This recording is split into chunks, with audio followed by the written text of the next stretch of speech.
Usted ha retratado múltiples escenarios muy tristes, muy pavorosos de la guerra en Colombia. ¿Qué puede explicar que en Colombia sí haya trapeado tanto con la dignidad del ser humano?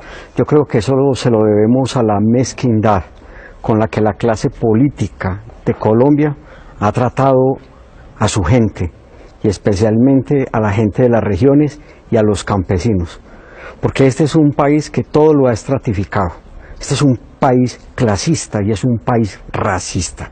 Se nos olvida que esos que están allá en las montañas y en las veredas son los que producen el alimento, son los que conservan a veces los bosques, y esos mismos fueron los que pusieron los hijos para todos los ejércitos. Esos mismos fueron los que perdieron la tierra, fueron los que perdieron la vida, y por eso yo digo, fueron humillados y fueron ofendidos. En Colombia en los últimos 70 años han sido asesinados cerca de 600.000 colombianos. Las cifras son brutales, la sangría que ha tenido Colombia es brutal. ¿Por qué, a pesar de semejantes ríos de sangre, Colombia ha sido un país más bien anestesiado y no ha sentido los rigores de tanta violencia? Es que los que ponen los muertos, te decía, ahora son las mismas personas. Es que si los hijos de Santos van al ejército, se vuelven portada de revistas, porque son muchachos que lucen muy bien. Hay hijos de otros presidentes que se vuelven negociantes, pero a la guerra jamás van a ir los hijos del poder. En este país se banalizó mucho la vida de las víctimas. Es que en este país los medios se especializaron fue en entrevistar comandantes. Comandantes del ejército, comandantes de guerrilla, después comandantes del paramilitarismo, alcaldes y gobernadores.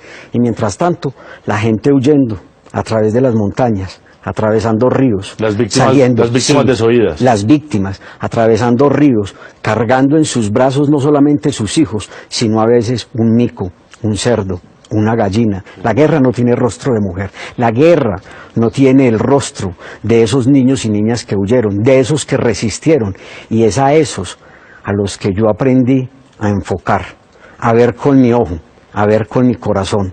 Y esas fotografías mías son para decir, aquí hay un testimonio, yo vi, yo registré o yo documenté, yo estoy contando una historia.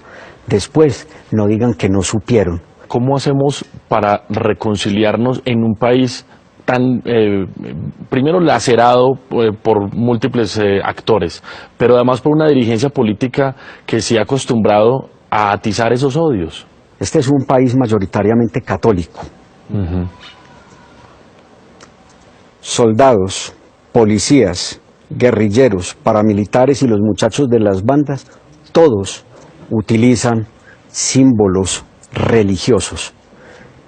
Pero es que este es un país que no cumple no solamente el quinto mandamiento, el de no matarás, sino que es un país en el que se roba, porque no hemos entendido que la educación es parte de la decencia, y que más importante que la física y la matemática es la decencia y es la humanidad.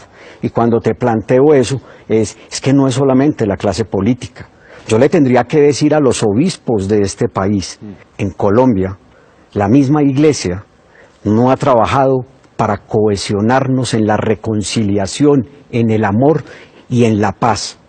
Estos días en la exposición fotográfica, una persona con mucha formación entró y empezó a mirar la exposición y se quedó perplejo, y le dijeron que yo era el fotógrafo, y se acerca y me dice, dígame, ¿todo esto es en Colombia o esto es de otros países en guerra? Y le dije, no, esto es solamente de Colombia, y es lo que yo apenas he visto. ¿Qué tiene que pasar en Colombia con las élites, con el poder, con los que toman las decisiones para que este país entienda no solo las cicatrices de la guerra para que no las volvamos a repetir, sino que salgamos de estos remolinos de violencia?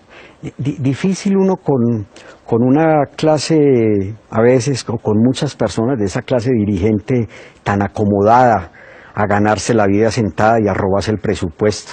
A los que no hay que meter a la cárcel, yo los colocaría a prestar un año de servicio social en las comunidades más apartadas de Colombia, a que vayan a sembrar la tierra y entiendan lo que es producir plátano, maíz o yuca en regiones apartadas, a que entiendan lo que es tener un hijo enfermo y no tener un lugar de salud donde los puedan atender. De una forma digna. Sí, de una forma digna, exactamente.